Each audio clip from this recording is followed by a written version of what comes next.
ದಲಿತ CM ವಿಚಾರಕ್ಕೆ ಪರಮೇಶ್ವರ್ ಮೌನ ವಹಿಸಿದ್ದಾರೆ. ಈ ಕುರಿತು ಪ್ರತಿಕ್ರಿಯೆಯನ್ನ ನೀಡಲ್ಲ ಅಂತ ಪರಮೇಶ್ವರ್ ಪ್ರತಿಕ್ರಿಯೆಯನ್ನ ಕೊಡದೆ ಹೋಗಿದ್ದಾರೆ. ಹೈಕಮಾಂಡ್ ಸೂಚನೆಯಂತೆ ನಡೆದುಕೊಳ್ತೇವೆ. ಪಕ್ಷದಲ್ಲಿ ನಮ್ಮವರೇ ಎಐಸಿಸಿ ಅಧ್ಯಕ್ಷರಿದ್ದಾರೆ. 50 ವರ್ಷ ಸುದೀರ್ಘ ರಾಜಕಾರಣದ ಅನುಭವವಿದೆ. ನಮ್ಮವರ ಮನಸ್ಸು ಅವರಿಗೆ ಅರ್ಥ ಆಗತ್ತೆ. ಬೇರೆ ಪಕ್ಷದವರ ಹೇಳಿಕೆಗೆ ನಾನು ಉತ್ತರಿಸುವುದಿಲ್ಲ.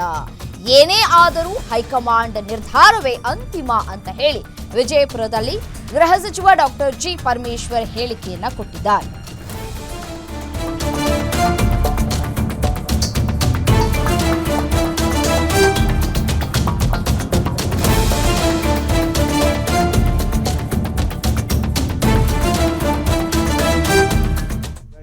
ಈ ಚರ್ಚೆಗಳ ಬಗ್ಗೆ ಯಾವುದೇ ಪ್ರತಿಕ್ರಿಯೆಯನ್ನು ಮಾಡೋದಕ್ಕೆ ಹೋಗೋದಿಲ್ಲ. ಯಾಕೆಂದರೆ ಈಗ ನಮ್ಮ ಹೈಕಮಾಂಡ್ನವರು ಇದ್ದಾರೆ. ಹೈಕಮಾಂಡ್ನವರು ಇದೆಲ್ಲವನ್ನು ಗಮನಿಸ್ತಾ ಇದ್ದಾರೆ. ಜೊತೆಗೆ ನಮ್ಮವರೇ ಇದ್ದಾರೆ. ಅಖಿಲ ಭಾರತ ಕಾಂಗ್ರೆಸ್ ಪಕ್ಷದ ಅಧ್ಯಕ್ಷರು ಸನ್ಮಾನ್ಯ ಮಲ್ಲಿಕಾರ್ಜುನ ಖರ್ಗೆ ಅವರು. ಅವರಿಗೆ ರಾಜ್ಯದ ಪ್ರತಿಯೊಂದು ಬೆಳವಣಿಗೆ, ರಾಜಕೀಯ ಬೆಳವಣಿಗೆ ಅವರಿಗೆ ಗೊತ್ತಿದೆ.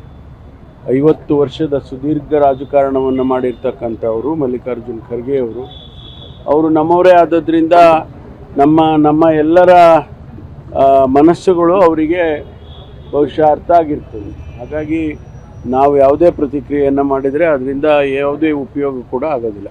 ಅದೆಲ್ಲ ಅವರವರು ಹೇಳ್ಕೊಳ್ತಾ ಇರ್ತಾರೆ. ಅದಕ್ಕೆಲ್ಲ ಪ್ರತಿಕ್ರಿಯೆ ಮಾಡಿದರೆ ಉಪಯೋಗ ಇಲ್ಲ. ಅವರು ನಮ್ಮ ಪಕ್ಷದವರು ಅಲ್ಲ, ನಮಗೆ ಸಂಬಂಧ ಇಲ್ಲ.